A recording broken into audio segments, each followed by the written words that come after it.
प्रभु राम देव भगवान अल्लाह खुदा ईश आदि नाम एक ही शक्ति के हैं। वो कैसा है, कहां है, कैसे मिलता है, किसने देखा है? ये प्रश्नवाचक चिन्ह पूर्ण रूप से हटाने के लिए अवश्य सुनिए जगत गुरु तत्वदर्शी संत रामपाल जी महाराज के अमृत वचन, सर्व पवित्र धर्मों के पवित्र शास्त्रों के आधार पर। अब हम फिर आते हैं वही ये संत मत प्रकाश भाग 1 पर। इसके परमात्मा की वाणी पढ़ रहे थे हम पृष्ठ 17 पर। अब यहां से हमने शुरुआत की थी तो हम आगे चल पड़े। यहां से शुरुआत करते करते हमारे थे करने नो दीदार महल में प्यारा है, ये कबीर साहब की वाणी है। ये मंत्र सारे हम आपको बता चुके हैं। फिर आगे त्रिवेणी के संत समाओ, चंद सूर्य का घर लाओ, सुषमन सेती ध्यान लगाओ, ये श्वास के सिमरण की ओर संकेत है। अब ये सारा कुछ परमात्मा ने बता दिया। घंटा संग सुनो दंडोई, सेंस कमल दल जगमग होई, तामद करता नरखो सोई, बंगनाल 10 पारा है। सत नाम सुन भागे सारे, वो 2 अक्षर का मंत्र सुन के डाकनी साकनी बहु के लकारे, जम संग कर धर्म दूत अंकारे। सत नाम सुन भागे सारे, जब सतगुरु नाम उचारा है। सतनाम जो सतगुरु से मिला हुआ सच्चा नाम जब उच्चारण किया सारे भागे। अब आगे चलो, हम अपने मतलब की बात देखेंगे इसमें। अब हम यहाँ आ जाते हैं आगे। इसने सारा कुछ बता दिया आगे क्या क्या है। और यहाँ आगे हम षोडश भानु हंस को रूपा और बीना सतधुन बजे अनूपा, हंस करत संवर सिर भूपा, सतपुरुष दरबारा है। यहाँ देखो नीचे तय 88 दीप रचाए और हीरे पन्ने लाल जड़ाए, मुरली बजत अखंड सदाए, तहाँ सोहम झनकारा है। सोहम हद तजी जब भाई, सतलोक की हद पुन आई, और उठत सुगंध महा अधिकाई, जाको वार न पारा है। अब देखो यहाँ पर आगे षोडश भानु हंस को रूपा, जब सतलोक में पहुंच गए। यहाँ बताया है कि सोहम हंस तजी जब भाई, सतलोक की हद पुनाई। जब सतलोक में जीवात्मा पहुंच जाती है तो उसका 16 सूर्य जितना तेज बन जाता उसके रूप का। षोडश भानु हंस को रूपा, षोडश माने 16, भानु माने सूर्य, हंस माने उस पुण्यात्मा जो यहाँ से स्वच्छ होकर के भक्ति करके ऊपर जाता है सतलोक में। और बीना सतधुन बजे अनूपा, ये 25वीं कड़ी है। हंस करत चंवर सिर भूपा, सतपुरुष दरबारा है। ओए होए। अब देखो कहते हैं जब वो सतलोक में पहुंच जाती आत्मा, उसका 16 सूर्य जितना रूप बन जाता है। और वहां पर एक बीना सतधुन, वह धुन वहां बज रही है। तो सतलोक में वो धुन बीना सतधुन। आगे देखो, और हंस करत चंवर सिर भूपा, सतपुरुष दरबारा है। सतपुरुष भी मनुष्य दृश्य है, उसके ऊपर वहां गया हुआ हंस, वो हंस आत्मा यानी भक्त अपने परमात्मा के सिर पर चंवर करता है। अब इनकी छुरी क्या है अज्ञानियों की, के मोक्ष प्राप्त प्राणी आत्मा ऊपर सतपुरुष में, वहां चेतन ही चेतन है, प्रकाश ही प्रकाश है, भगवान नहीं है। वो तो समुद्र है एक प्रकाश का, और उसमें आत्मा ऐसे मिल जाती है जैसे बूंद समुद्र में। अरे अज्ञानियों, वाणी तले रे परमात्मा कबीर साहब की, और मन ग्रंथ काल के दूत तो ये तो पहले न बता रहे थे निराकार निराकार, और परमात्मा ने बता रखा वो साकार है, मनुष्य दृश्य है। उसके एक रोमकूप में करोड़ सूर्य मिला दे, करोड़ चंद्रमा, इतना तेज है उस परम पिता का। और वहां गई हुई आत्मा उसके चंवर करते हैं तो समुद्र में लीन होगी। बूंद चंवर किस पर करेगी, वहां भगवान है ही नहीं। तो ये देखो षोडश भानु हंस को रूपा, 16 सूर्य जैसा प्रकाश हो जाता है। और बीना सतधुन बजे अनूपा, यह सतधुन असली धुन वहां पर बज रही है। हंसा कर चौर सिर भूपा, भूप माने उस राजा के, सारी सृष्टि के मालिक भगवान के सिर पर चौर करता है। और वो सतपुरुष दरबारा है, वो सतपुरुष का दरबार सतलोक सचखंड है। और कोटिन भानु उदय जो होई, एते ही पुन चंद्र खलोई, पुरुष रोम सम एक न होई, ऐसा पुरुष दरबारा है। कहते हैं उस पुरुष माने सतपुरुष परमात्मा के एक रोमकूप में करोड़ सूर्य, कोटिन भानु कोटि करोड़ सूर्य, और इतने ही फिर चंद्रमा दोनों मिला दे, और पुरुष रोम सम एक ना होई, परमात्मा के एक रोमकूप की रोशनी के बराबर उनका इन दोनों करोड़ करोड़ सूर्य चंद्रमा का प्रकाश भी सही नहीं, पूरा नहीं होता, फीका रहता है। ऐसा पुरुष दीदारा है, ऐसे परमात्मा का दर्शन है, वो देखा जाता है। ये है वो प्रकाश ही प्रकाश है, और उस महात्मा जाकर डूब कर मर जाती है। अरे फूटे बाग तुम्हारे, तुम ऐसे गुरु हमारे।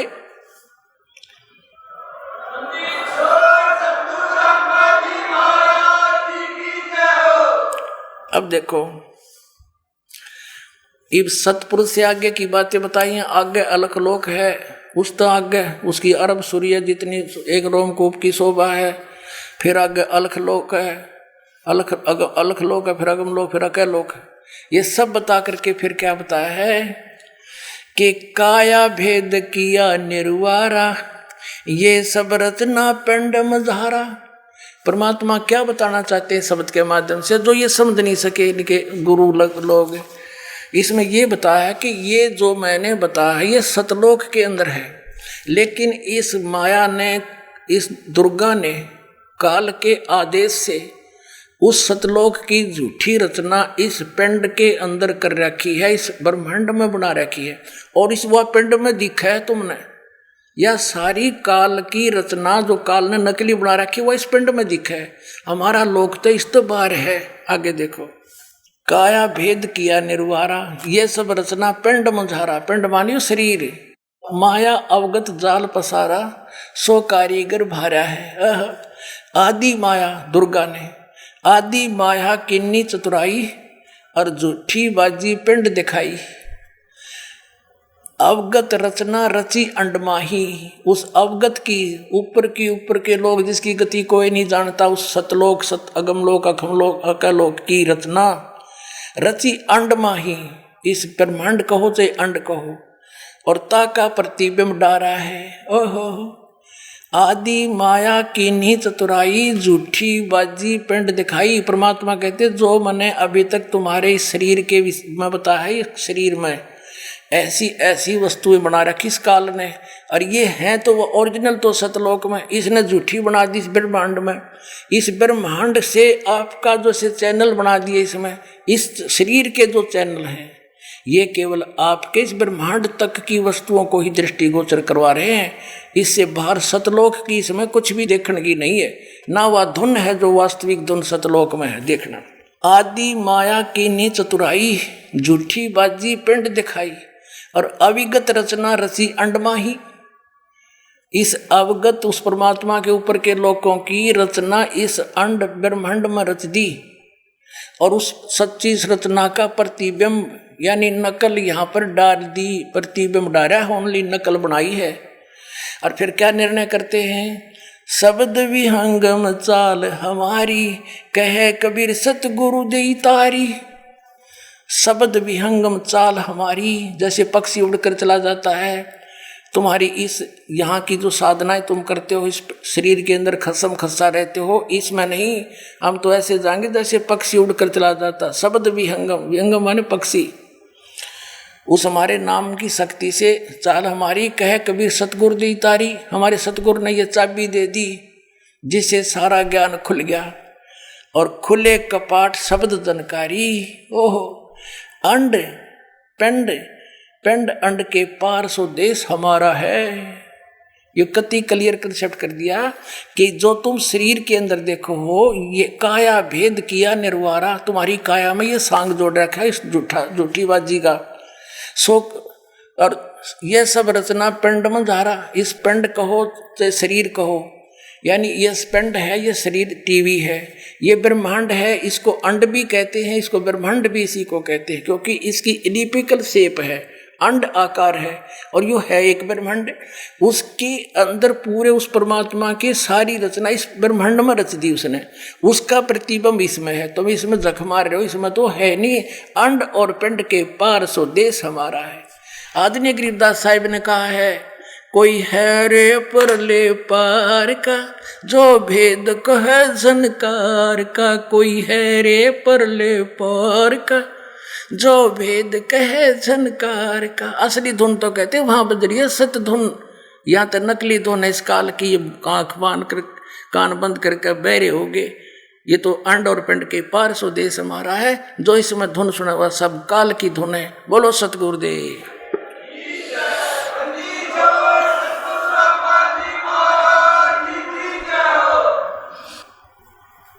परम पिता परमात्मा पूर्ण ब्रह्म सारी सृष्टि के रचनहार कबीर देव जी, कबीर परमेश्वर जी, ये हमारे पिता हैं। हम प्राणी यहाँ काल के जाल में फंसे हुए हैं। आपको सृष्टि रचना के सुनने से पता चलता है कि हम कैसे यहाँ फंसे और किस प्रकार वो परमेश्वर हमारे लिए भटक रहे हैं। ठीक है, हमसे गलती बन गई, ऐसी गलती हमसे बनी जो अक्षमा योग्य नहीं थी, फिर भी कहते हैं पूत पिता से बेमुख होई तो भी पिता जान मल धोई। यदि पिता से पुत्र विमुख हो जाता है और वो फिर भटक कर धक्के खा के कष्ट उठा करके और पुनः अपने पिता की शरण में आ जाता है, तो सब उसके अवगुणों को जानते हुए भी अपने पिता उनको क्षमा कर देते हैं। तो पुण्यात्माओं, ये हमारे पिता हैं, हमसे गलती हुई और जिस कारण से हम यहाँ इतना कष्ट उठा रहे हैं। पुण्यात्माओं, अभी तक हमें सत्संग प्राप्त नहीं हुआ। हमने कभी जोर देकर सोचा ही नहीं कि ये हमारे साथ ऐसी घटनाएं क्यों घट रही हैं। जन्म होता है, खुशी मनाई जाती है, मृत्यु होता है, हाहाकार मच जाता है। कोई रोगी है, कोई कोढ़ी है, किसी का अंग भंग है, कोई व्यवसाय के कारण कष्ट में है, कोई धन अधिक होने से दुखी, कोई धन के बिना दुखी, कोई संतान से दुखी, कोई संतान के बिना दुखी। आजीवन इस शरीर को ही सुरक्षित रखने के लिए, इसी को चालू रखने के लिए हम सारा जीवन लगे रहते हैं। 100 जगह झूठ बोलते हैं, ना जाने कितने पाप कर डालते हैं बगैर ज्ञान के। फिर उनका दंड भोगने के लिए पशु पक्षी आदि योनियों में हमें जाना पड़ता है। खाओ पियो, फ्रेश हो जाओ, फिर खाओ पियो, सो जाओ, पढ़ के उठते ही फिर धंधे पर लग जाओ, और इसी प्रोसेस में कभी अचानक मृत्यु हो जाती है। जिन कार्यों को हम अति अनिवार्य जानते हैं वो अधूरे ही रह जाते हैं, हम चले जाते हैं। तो परमात्मा कहते हैं, जब तक आपको आध्यात्मिक संपूर्ण ज्ञान नहीं होगा तब तक आप इधर सोच भी नहीं सकते, इस मार्ग पर कदम भी नहीं रख सकते। आध्यात्मिक संपूर्ण ज्ञान, कंप्लीट ज्ञान पूर्ण संत दिया करते हैं और स्वयं परमात्मा आकर ही वो यथार्थ ज्ञान प्रदान किया करते हैं। फिर उन महापुरुषों को जिनको परमात्मा मिले वो भी फिर परमात्मा के यथार्थ ज्ञान को ही प्रचार किया करते हैं, वो झूठ नहीं बोल सकते। तो जिन महापुरुषों ने परमात्मा को पाया वो संख्या में थोड़े थे, और जिन्होंने जनता को बरगलाया, झूठी कथा सुना के, शास्त्र विरुद्ध साधना बता के काल के जाल में फंसाया, वो बिना गिनती के असंख्य हैं।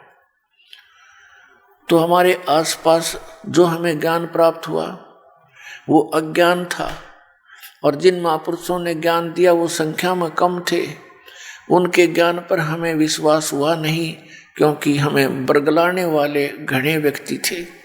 उसका कारण क्या था कि हम उनके बहकावे में आ जाते थे। उसका कारण ये था कि हम अशिक्षित थे, और जिनको हम आचार्य, गुरु, ब्राह्मण, मंडलेश्वर, महर्षि माना करते थे, वो संस्कृत भाषा अवश्य जानते थे, लेकिन उनको आध्यात्मिक ज्ञान नहीं था। एक भाषा विशेष के जान लेने से कोई महर्षि नहीं बन जाता या कोई संत नहीं बन जाता, विद्वान नहीं बन जाता। कोई संस्कृत में विद्वान है तो इंग्लिश में वो अविद्वान है, उसको कख नहीं पता उसका।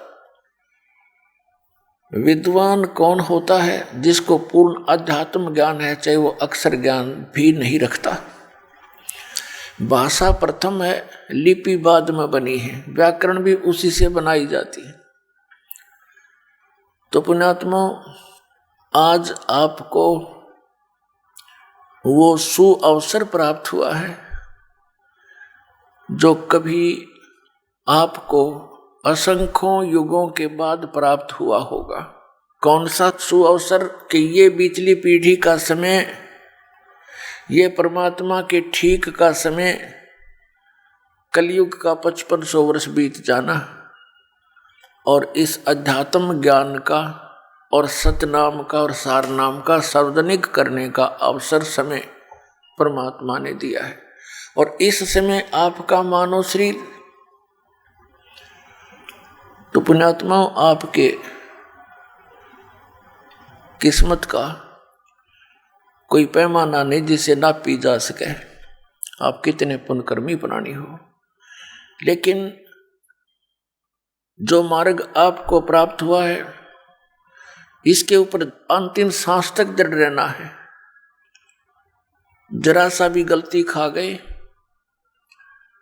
चाहे अंतिम समय में भी आप इस मार्ग से विचलित हो गए, तो काल के जाल में रह जाओगे।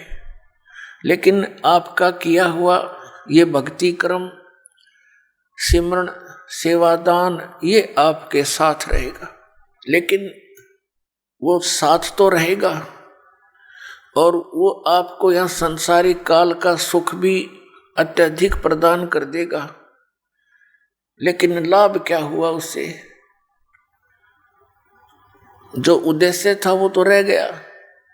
जो पुण्यात्मा आज इस भक्ति युग में परमेश्वर कबीर जी की शरण में इस दास के माध्यम से आएंगे, और ये ऐसे मंत्र हैं जो बहुत ही जल्दी आपको भक्ति से चार्ज कर देंगे। जैसे बैटरी बिल्कुल डेड होगी, यानी डाउन होगी कति, और चार्जर पर लगा दो, स्टार्ट होगी तो घंटे 2 घंटे में वह चार्ज भी हो जाएगी। जब तक चार्जर ही नहीं लगाएंगे तो वह डेड हो जाएगी। तो इसी प्रकार जो पुण्यकर्मी प्राणी गुरु पद पर विराजमान है वर्तमान में या पहले कभी रहे हैं, परमात्मा को छोड़कर या उन महापुरुषों को छोड़कर जो भगवान से परिचित हुए, क्योंकि उनको तो चार्जर मिल गया था, सतनाम मिल गया था। अन्य जितने भी हैं वो पिछले पुण्यकर्मी प्राणी हैं, और वो भक्त, वो श्रद्धालु जो इन नकली संतों के फंस गए, ये भी पिछले जन्म के भक्ति से चार्ज थे। आगे इनको चार्जर मिला नहीं। चार्जर mean way of worship according to the shastra. शास्त्र विधि अनुसार ये सत्य साधना प्राप्त हुई नहीं, तो जिस कारण से उनकी पिछले जन्म की बैटरी यानी पुण्यकर्म रहे, तब तक चार्ज रही वो बैटरी, तब तक तो उनके घरों में सारे सुख दिखाई देते थे, और फिर एकदम ही वो सुविधाएं समाप्त हुई।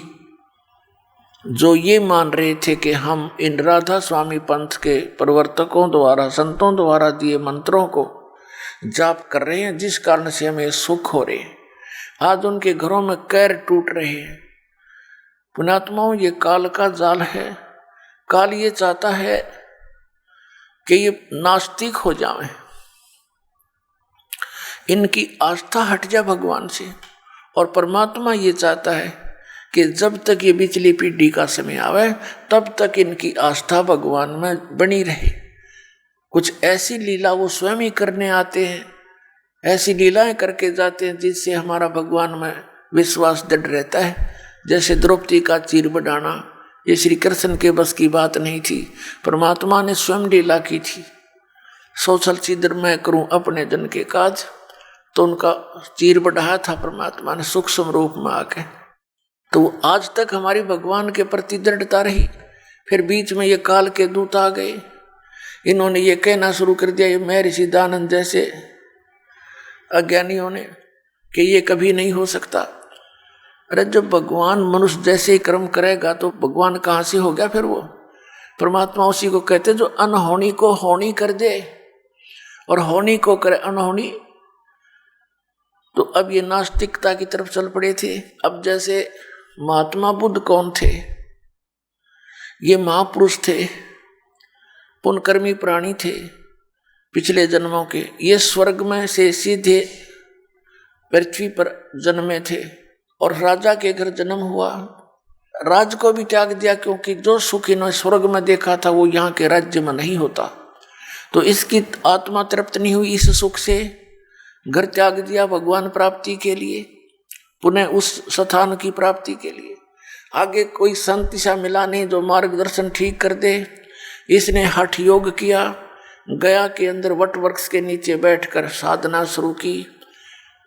अब ये हठ योग के विषय में गीता के अध्याय नंबर 17 के श्लोक नंबर 6-7 में स्पष्ट किया है कि शास्त्र विधि को त्याग कर जो मनमाना घोर तप को तपते हैं, उनको राक्षस स्वभाव को जान, वो मुझे भी और अंत शरीर के अंदर जितने बैठे हैं ये प्रधान, इनको भी क्रश करते हैं ये राक्षस स्वभाव के। तो कहने का भाव ये है कि मरने को हो गया महात्मा बुद्ध। एक माई ने उसके मुख का खीर लगा दी, सहज से धीरे धीरे चाटने लग गया।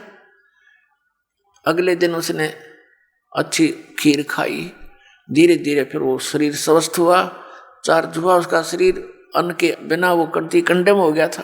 फिर उसने अपना विधान बता दिया, अपना अनुभव के starvation could not lead to salvation. भूखा मरने से आत्म कल्याण नहीं हो सकता। अब भूखा मरण की कही थी किसने उस तय, कौन से शास्त्र में लिखा है कि भूखा मरण परमात्मा मिलेगा? आप पहले हठ योग करें, बकवाद करें, शास्त्र विधि त्याग कर साधनाएं करें, फिर उनसे कुछ मिलना ही नहीं, फिर अपने अनुभव बताने लग जाते हैं। श्रीमद् भगवद गीता अध्याय नंबर 6 के श्लोक नंबर 16 में कहा कि अर्जुन, ये योग अर्थात भक्ति न तो अधिक खाने वाले की और न बिल्कुल न खाने वाले की, ये अन्न त्याग दे निराहार रह करके व्रत रखते हैं, और ना गणित जागने वाले की और ना अधिक सोने वाले की कभी सफल नहीं होती, सफल नहीं होती। तो जो हमारे सदग्रंथ हमें गाइडलाइन कर रहे हैं, इनका इनको कख पता नहीं था। तो फिर क्या होता है, ये पुण्यकर्मी प्राणी था पिछले जन्म का, इसकी वचन में भी शक्ति थी, और जिस कारण से इसने अपने ऐसा विधान बना दिया जो आम जनता को पसंद था, और लाखों लोग इसके पीछे अनुयायी बन गए महात्मा बुद्ध के। और जो दीक्षा महात्मा बुद्ध देता था वो शास्त्र विधि त्याग का मनमाना आचरण था, जिस कारण से महात्मा बुद्ध के अनुयायियों को आध्यात्मिक लाभ कोई नहीं हुआ। कुछ वर्षों के बाद, क्योंकि पहले तो सभी भगवान को चाहने वाले व्यक्ति थे, धीरे धीरे नष्ट तीसरी चौथी पांचवी छठी पीढ़ी में जा करके, पहले तो पुण्यकर्मी प्राणी थे उसके अनुयायी, उनको अपने आप पिछले संस्कारों से लाभ होता रहा। वो सोचते रहे कि जो हमारे गुरुजी ने हमें साधना बताई है इससे हमें लाभ हो रहा है। आगे चलकर उन्हीं साधना के करने वाली अगली पीढ़ियों को कोई लाभ नहीं हुआ, तो अंत में नास्तिक बन गए कि कुछ नहीं होता भगवान की भक्ति से, क्योंकि उनकी भक्ति ये ठीक नहीं था, होगा कैसे? जिस कारण से पूरा चीन जो विश्व की लगभग आधी आबादी बताते हैं, वो सारा नास्तिक हो गया, कम्युनिस्ट कहने लग गया अपने आप में, भगवान से दूर आदमी। और जो ये कहता है कि कुछ भी नहीं है, परमात्मा कुछ नहीं है, अपने आप सृष्टि बनती है, नर्मदा से उत्पन्न होती है, इसके विषय में गीता जी में लिखा है 17वें अध्याय के 4, 5, 6 श्लोक के अंदर और 10, 11 के अंदर, कि जो व्यक्ति ये कहता कि भगवान नहीं है और ये नर्मदा से उत्पन्न होती है सृष्टि, वो उसके विषय में लिखा कि वो नास्तिक और संसार का नाश करने के लिए पृथ्वी पर जन्मा है। वो ऐसे निकम्मे आदमी बताए। तो पुण्यात्माओं, अब यही चाल काल ने चाल रखी है। ये निरंकारी पंथ और एक यू ब्रह्मा कुमारी पंथ, एक यू राधा स्वामी और सच्चा सौदा सिरसा वालों का पंथ, जय गुरुदेव पंथ, जनोद भिवानी वाले का पंथ, यू राधा स्वामी एक का कुएं का जल है सारा। ये काल के सुनियोजित जाल हैं। अब पुण्यात्माओं, इस दास ने 1994 से लेकर आज 2012 होगी, 18 वर्ष हो गए गला पड़ाते ने। और बूंदा अच्छा कहें, मुझे मैं सच्चा ज्ञान बताऊं, मुझे बुरा कहें, और मुश्किल से ये 10-1 लाख व्यक्ति हुए होंगे। और वहां देखो भगवान करोड़ों की संख्या में, क्योंकि वहां तो काल का भाव है, कितने जाओ काल प्रेरित करके भेजता है ना, वहां ले लो नाम, वहां सब ठीक है। अब ये दास गांव गांव में सत्संग करने जाता था। अब सत्संग तो सुनते हमारा इस दास का, और सत्संग सुनने के बाद आत्मा बेचैन हो जाती है, तरफ उठती है भगवान के लिए। जब नाम की कहते कि दीक्षा ले लो, फिर क्या कहते ना, दीक्षा तो हम कहीं और से लेंगे, बड़े गुरुओं से। वो बड़े गुरु कौन? राधा स्वामी वाले, वहां लाखों व्यक्ति जाते हैं, आपके पास तो 50 व्यक्ति सत्संग सुनने आ रहे हैं। शुरू की बातें, मैं कहा भाई बड़ा काल ने बड़ा काम कराए। तो अब सत्संग सुने हमारा, हर नाम ले वो सच्चा सौदाले का जाकर सिरसा गया। और फिर दूसरा कारण क्या था कि हम सभी बुराई छुड़वाते हैं, बीड़ी, शराब, मांस, तम्बाकू, हुक्का, सिगरेट और अन्य जो भक्ति बाधक हमारी रीतियां हैं वो भी नहीं हमने करनी। तो वो क्या कहते हैं, भाई बीड़ी तो नहीं छूट रहा है। कोई कहता भी मैंने नाम लेना है, किसी से वो पता लगता है कि ये कोई दूसरे गुरु से उपदेशी है, उसके पास जाकर उसने कहा कि मैंने नाम लेना है लेकिन मैं बीड़ी नहीं छोड़ दूंगा। तो कहते राधा स्वामी वाले और धन धन सतगुरु वाले कहते बीड़ी की कोई बात नहीं, आ जा तेना नाम दिवा के लाऊं। वो गिल हो लिया, बस बीड़ी छोड़नी नहीं, नाम गुरु जी का ले लिया, मोक्ष हो जाएगा। अब खाक मोक्ष होगा उसका। एक बहन अपनी बहन को नाम दिलाने लाई, उसने बताया कि ये मेरी बहन है। वो उसकी बहन पहले से दीक्षित थी दास से। उसने जो हमारे से दीक्षित थी, भगवान कबीर साहब की शरण में थी, उसने बताया जी यह मेरी बहन है और 8-7 वर्ष से ये राधा स्वामी का नाम ले रही है और इसकी इतनी दुर्गति हो रही है, वे बुरा हाल हो गया इसके घर का, और मुश्किल से मना के लाई हूँ। न्यों कहें गुरु ना बदला करते। और जो उसके आसपास की जो औरतें थी वो न्यों कहती थी गुरु तो ऐसा बदल लिया, ऐसा खसम बदल लिया। अरे फूटे बाग थरे, गुरु का नाता अलग है। गुरु एज ए डॉक्टर, पति अपने स्थान पर है। जैसे एक डॉक्टर से रोग निनाश हो रहा तो 6 बदलने चाहिए अपना जीवन बचाने के लिए, ये कोई बात है। फिर दूसरा नो बोली मैंने पता था कि ये बीड़ी बैड़ी पिया करें। मैंने कहा बहन तू बीड़ी भी पीती होगी? कहा जी बीड़ी छोड़नी पड़ेगी।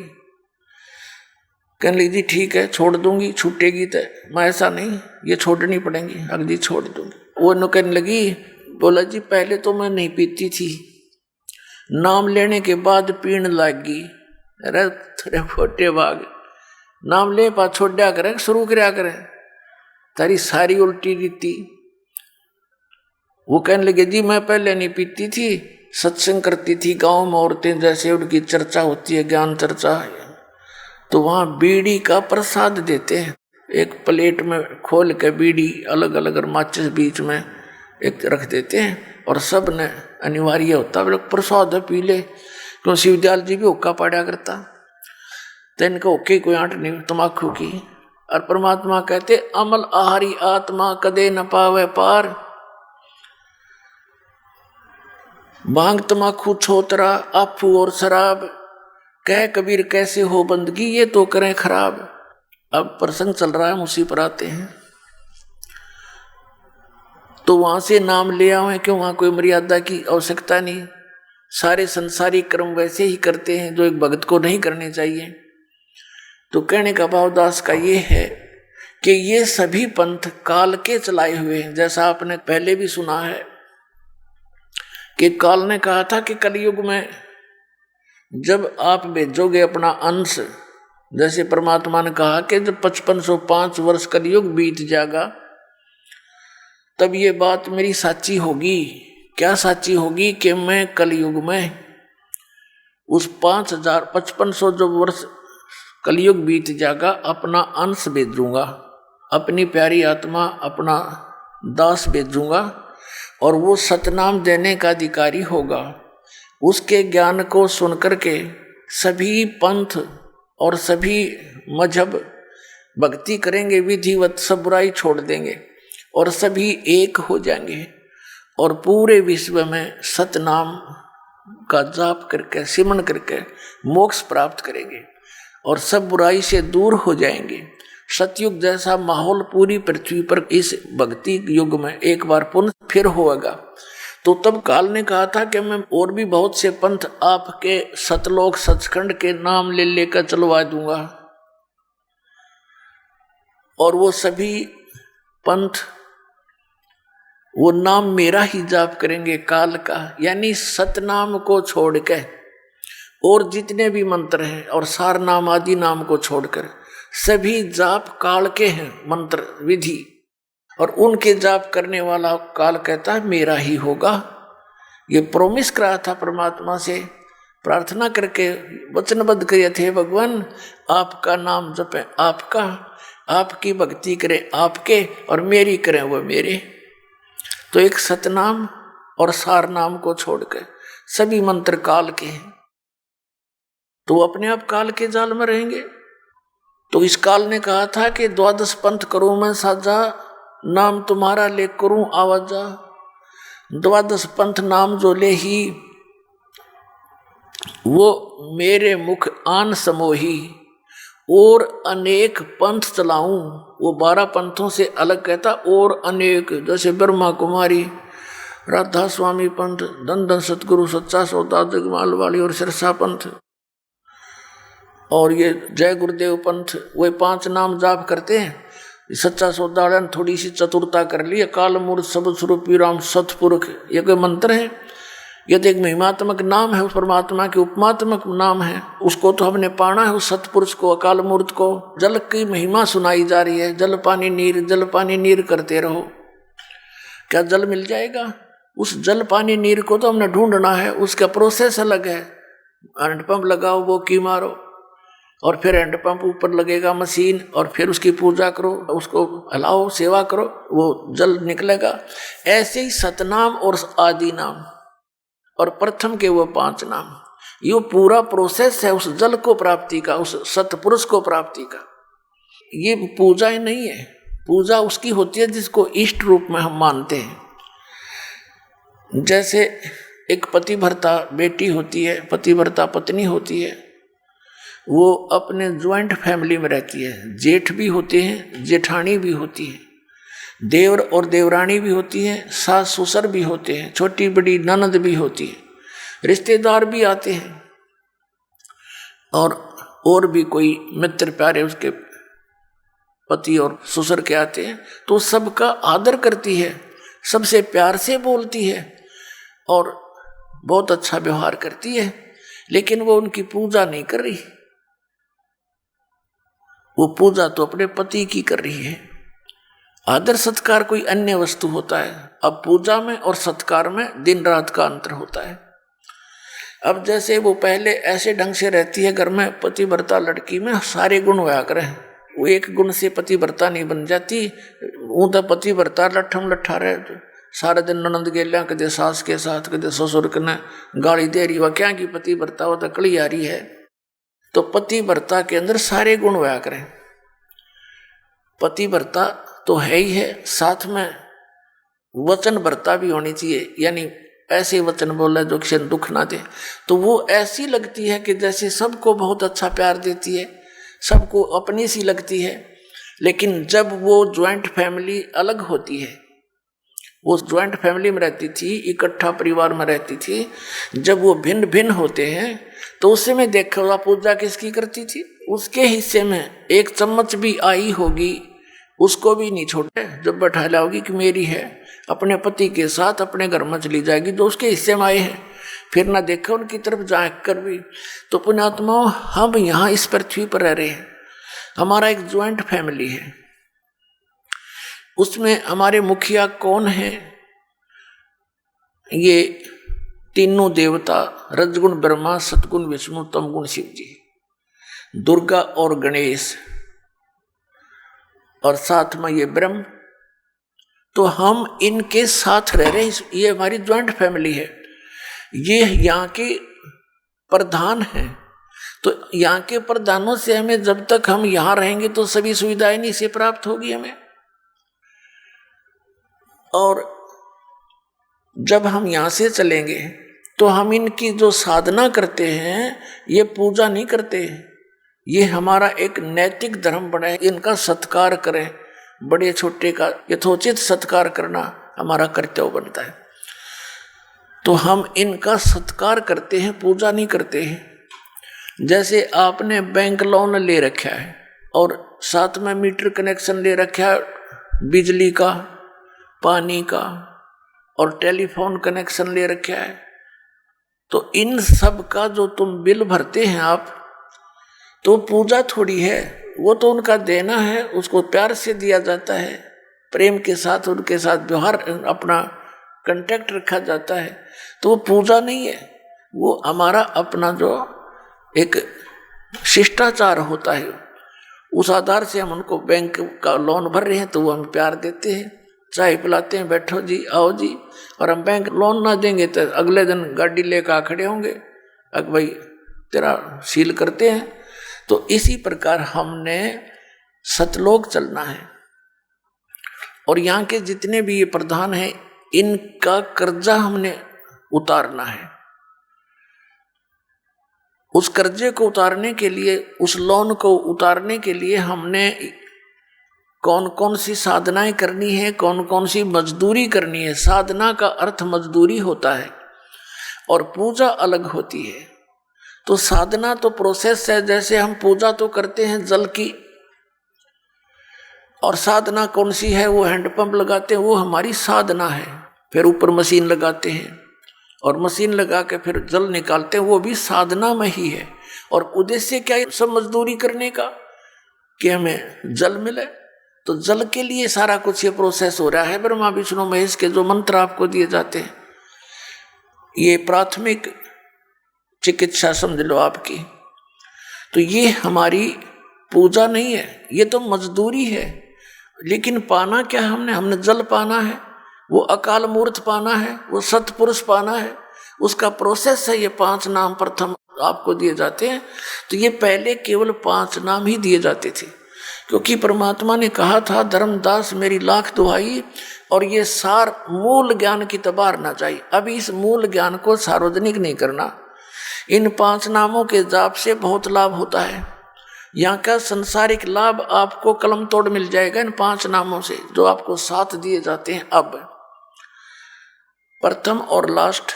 इसके अतिरिक्त जो बीच के मंत्र हैं, इनसे आपकी संसारिक सुविधा बहुत मिलनी शुरू हो जाएंगी। ये इतने गजब के मंत्र हैं, ये वास्तविक मंत्र हैं इन भगवानों के। जैसे कई लोग कहें कोई मंत्र दे दे गुरुजी, नहीं। अब जैसे खागड़ जोटे होते हैं, अपने भैंसे देखे हो, उन्हें भैंसा भैंसा करें जा, वो कति नहीं देखे। अरे एक बार नो कर दे, हर वो नो देखेगा बाज गए, तो उसका अट्रैक्शन हो गया उसमें, उसका अपने आप ही प्रभावित होता है, दौड़ा आवेगा फिर। तो ऐसे ये मंत्र हैं जो इन भगवानों को विवश कर देते हैं, ऐसे अट्रैक्ट होने के लिए और खींचने के लिए। इसलिए सतनाम कहलाता है। ये जो 2 अक्षर का मंत्र है ये सच्चा नाम है और इसी से प्रभावित होते हैं। तो पुण्यात्मा, ये जो 5 नाम हैं, पहले परमात्मा ने धर्मदास साहिब जी को कहा था ये 5 नाम देना, लेकिन अब परमात्मा ने आदेश दिया है कि ये 7 नाम देना। 5 तो है ही है, तो इन 7 नामों में क्या विशेषता बन गई कि मान लीजिए आपको सतनाम प्राप्ति हुआ नहीं और आपकी मृत्यु हो जाती है, तो ये पहला और लास्ट वाले मंत्र में इतनी शक्ति है कि आपको तुरंत ये मानव शरीर प्रदान करवाएगा, तुरंत, और कहीं जाने की आवश्यकता नहीं, सीधा 10वें महीने बाहर आ लेगा माँ के पेट से, गोदी में यहीं पर। और पहले ये मंत्र इसलिए नहीं दिए जाते थे क्योंकि ये नकली भी मंत्र इसी का शुरू कर देते हैं।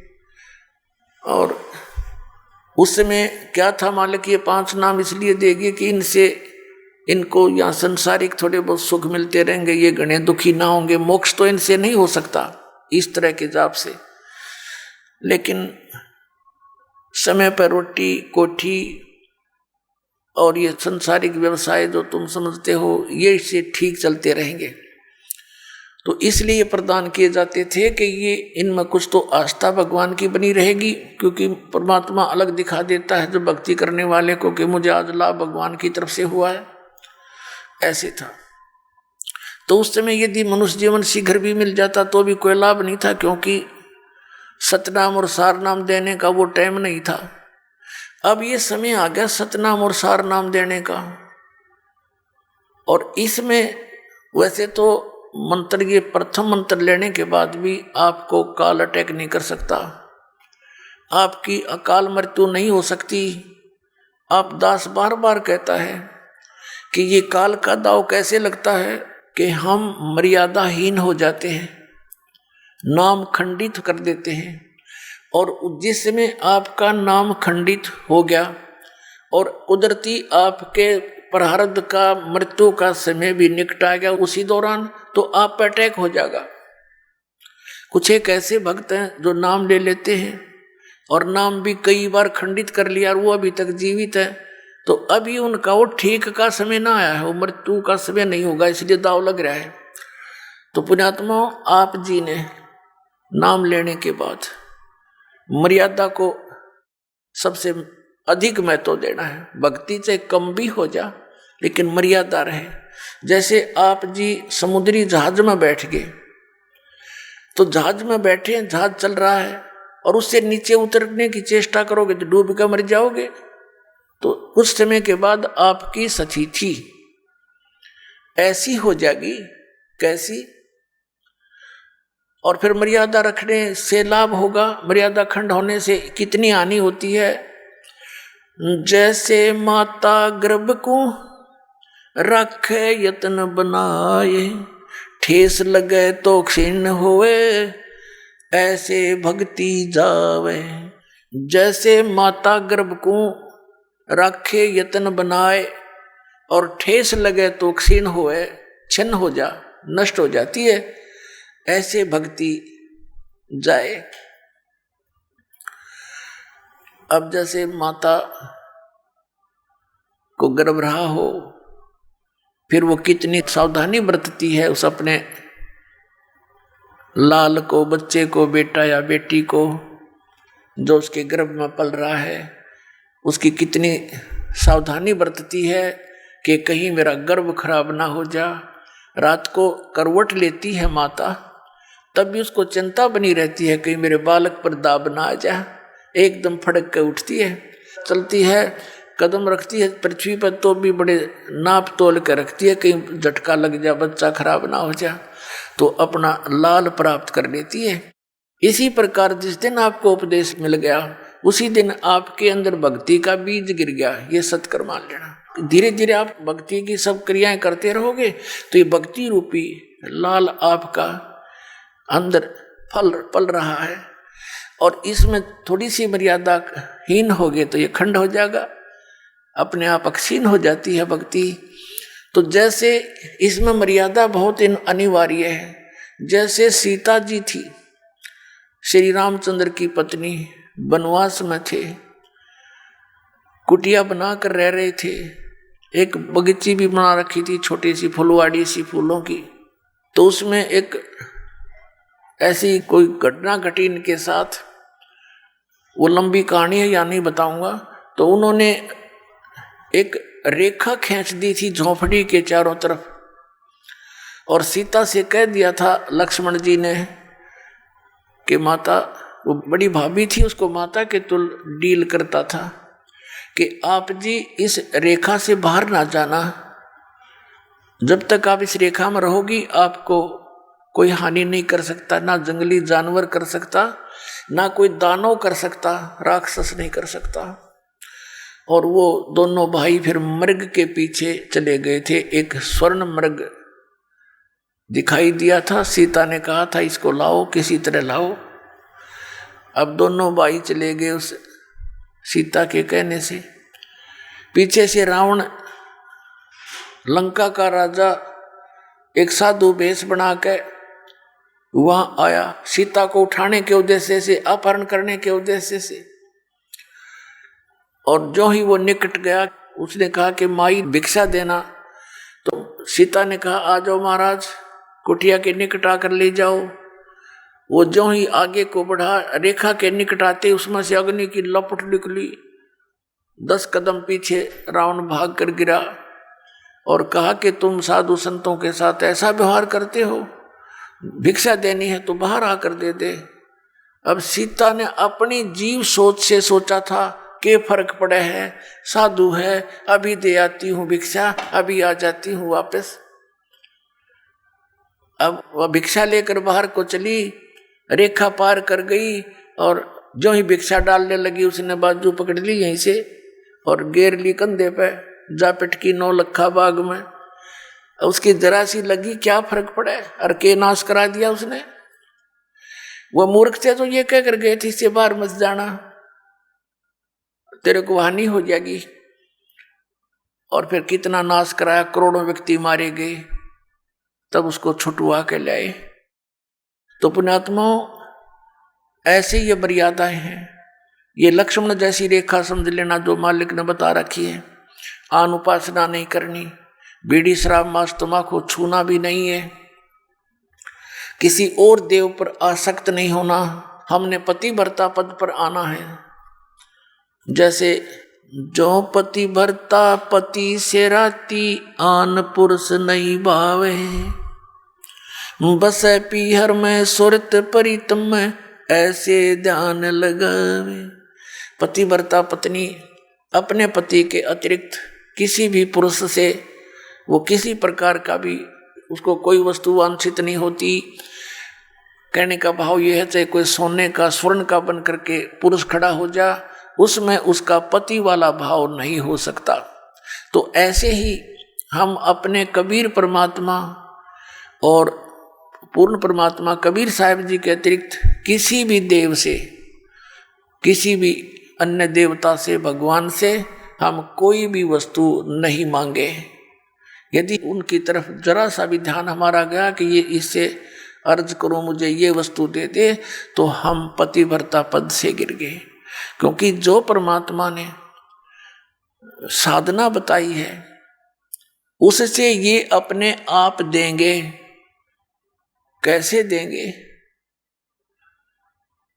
एक कैसा दे सब सदे, सब साधे सब जावे,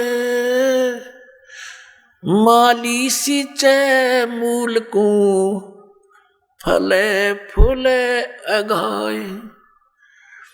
एक कैसा दे सब सदे, और सब साधे सब जावे। और माली यानी बुद्धिमान व्यक्ति, माली का अर्थ है जो बाग के पूरे प्रोसेस से परिचित होता है, उसको समझदार व्यक्ति यानी अपने जॉब का मास्टर। तो वो माली सींचे मूल को, माली सींचे मूल को, फले फूले अगाए। तो पुण्यात्मा, आज जो प्रसंग चल रहा था पहले उसको पूरा करते हैं कि जैसे ये सभी काल के पंथ हैं और ये नाम सभी काल के देते हैं।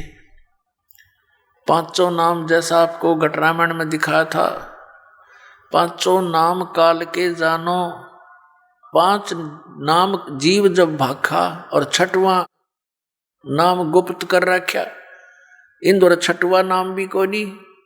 और फिर नीचे बताया है कि आदि नाम और सतनाम, आदि नाम ले काल गिराऊं, सतनाम ले जीव उभारी, अस चल जाऊं पुरुष दरबारी।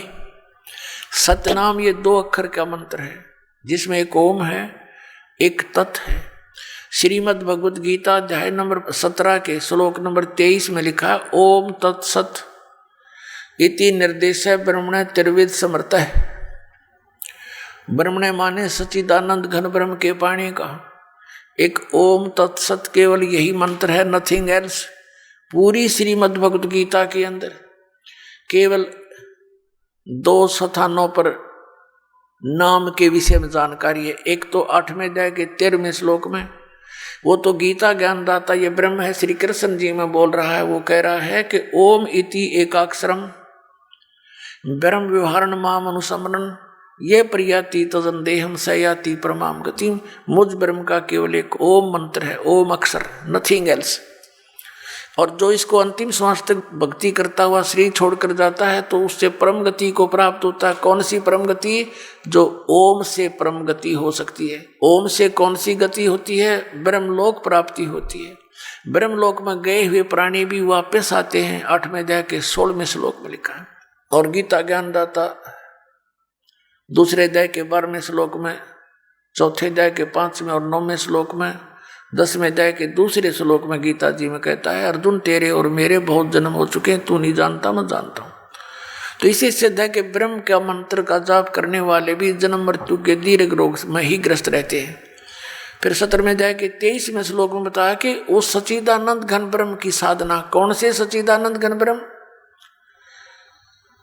8वें अध्याय के प्रथम मंत्र में अर्जुन ने पूछा कि हे प्रभु, आपने 7वें अध्याय के 29वें श्लोक में जिस तत्ब्रह्म के बारे में कहा है कि उस तत्ब्रह्म को जानकर, सारे अध्यात्म ज्ञान को जानकर और सभी कर्मों से परिचित व्यक्ति केवल जरा और मरण से छूटने का ही प्रयत्न करता है। जरा माने बुढ़ापा और मरण माने मृत्यु। तो 8वें अध्याय के प्रथम श्लोक में पूछा, फिर किम तत्ब्रह्म, वो तत्ब्रह्म क्या है, अध्यात्म क्या है और ये कर्म क्या है? 8वें अध्याय के 3 श्लोक में गीता ज्ञानदाता ने कहा वो परम अक्षर ब्रह्म है, वो गीता ज्ञानदाता से अन्य है। और 4 अध्याय के 32 और 34 श्लोक का ये निष्कर्ष है कि बताया है कि जो धार्मिक अनुष्ठानों की जानकारी है वो सच्चिदानंद घन ब्रह्म की वाणी में विस्तार से कही गई है। ब्रह्मणे मुखे शब्द है मूल पाठ के अंदर 4 अध्याय के 32वें श्लोक में। तो मूल पाठ में है ब्रह्मणे मुखे। इन्होंने अनुवाद गलत कर दिया, वहां पर गीता अनुवादकर्ताओं ने वेद की वाणी कर दिया। अरे भले आदमियों, ब्रह्म माने वेद होता है, ब्रह्म माने तो भगवान होता है जैसे, और वेद उसका संविधान है। जैसे राजा और संविधान में जो अंतर है, राजा का अर्थ कोई संविधान करता है तो कितना बुद्धिमान होगा, कति मूर्ख है। तो ब्रह्मणे मुखे माने सच्चिदानंद घन ब्रह्म ने अपने मुख कमल से जो ज्ञान उच्चारण किया वो सूक्ष्म वेद है, जो कबीर परमेश्वर ने अपनी वाणी में बोला और धर्मदास जी ने लिपिबद्ध किया, उसको सूक्ष्म वेद कहते हैं, कबीर वाणी है वो। तो यहाँ कहा 4 अध्याय के 32वें श्लोक में और 4 अध्याय के 34वें श्लोक में कि वो तत्व ज्ञान है जो 32 में बताया। और 4 अध्याय के 34 श्लोक में कहा कि उस तत्व ज्ञान को गीता ज्ञान देता कहता मैं नहीं जानता, उसको तो तत्वदर्शी संतों के पास जाकर समझ, उनको दंडवत प्रणाम करने से। गीता ज्ञानदाता पूरी गीता जी में अपने विषय में 18वें अध्याय के और 65वें श्लोक में कहे कि मुझे नमस्कारु, मुझे नमस्कार कर, मुझ में भाव वाला हो, मुझे ही प्राप्त होगा, मेरी पूजा कर। और यहाँ कहता है कि उनको दंडवत प्रणाम कर। केवल तत्वदर्शी संत को ही दंडवत प्रणाम का विधान है। वो अपने लिए भी कहता मुझे नमस्कार कर और दंडवत प्रणाम उनको कर। और वो तत्वदर्शी संत फिर तुझे उस परमात्म तत्व का ज्ञान कराएंगे। तो 15वें अध्याय के 1 से 4 और 16-17 श्लोक में बताया है कि उल्टा लटका हुआ संसार रूपी वृक्ष है। इस संसार रूपी वृक्ष की समझो ऊपर तो जड़ है, वो तो परोक्ष है, वो दिखाई नहीं देती जड़। जैसे पृथ्वी में वृक्ष की जड़ दिखाई नहीं देती, नीचे जो जमीन से तुरंत बाद हिस्सा दिखाई देता है पार्ट ऑफ द ट्री, उसको तना बोलते हैं। और उससे ऊपर फिर मोटी शाखा होती है और उस मोटी शाखा के फिर आगे मोटी डार होती है, उस डार के फिर शाखा होती है, शाखाओं के फिर पत्ते होते हैं। तो ऐसे बताया है कि जो इस उल्टे लटके हुए संसार रूपी वृक्ष की ये सभी स्थिति क्लियर कर दे। तना कौन भगवान है, जड़ कौन भगवान है, डार कौन है, शाखा कौन है, पत्ते क्या है। स वेदवित ऊर्ध्व मूलम अधः शाकम यो अस्तवत्वम प्राहु अव्यम। अब क्या बताया है कि उल्टा लटका हुआ संसार रूपी वृक्ष जो ऊपर को जड़ और नीचे को अधः शाखम, ये एक अविनाशी पीपल का वृक्ष जानो। और छंदासी यस्य पर्णानी, यानी इसके पत्ते आदि जो छंद हैं, ये तम वेद सवेदवित, जो इसको जानता है। इस सभी छंद को, छंद माने विभागों को, टुकड़ों को, हिस्सों को, जो इस संसार रूपी वृक्ष के सभी भागों को, विभागों को जानता है, सवेदवित, वो तत्वदर्शी संत है। अब ये जानकारी किसने बताई? उस जगत गुरु तत्वदर्शी संत रूप में प्रगट परमेश्वर कबीर देव जी ने आज से 600 वर्ष पहले जो एक संत की भूमिका करने आता है, यथार्थ ज्ञान देने के लिए यहाँ प्रकट होते हैं, जिसके विषय में वेद गवाही देते हैं कि वो परमात्मा ऐसी लीला करता है। वो सतलोक में रहता है, ऊपर सचखंड में साकार है, नर आकार है, राजा के समान देखा जाता है। वहां से गति करके नीचे संसार में आता है, अपनी अच्छी आत्माओं को मिलता है, उनको उपदेश देता है, यथार्थ ज्ञान बताता है। ये उद्देश्य होता उसका आने का। तो उसी आधार से परमेश्वर सतपुरुष कबीर देव जी, कबीर साहब काशी के अंदर एक दानक की भूमिका की और साथ में तत्वदर्शी संत की भूमिका भी की। और परमात्मा सतपुरुष तो 6 ही थे। तो उन्होंने बताया था अक्षर पुरुष एक पेड़ है, सरपुरुष वाकी डार। अब सीधे शब्दों में समझाए दास आपको, अक्षर पुरुष एक पेड़ है और सरपुरुष वाकी डार, और तीनों देवा शाखा हैं ये पात रूप संसार।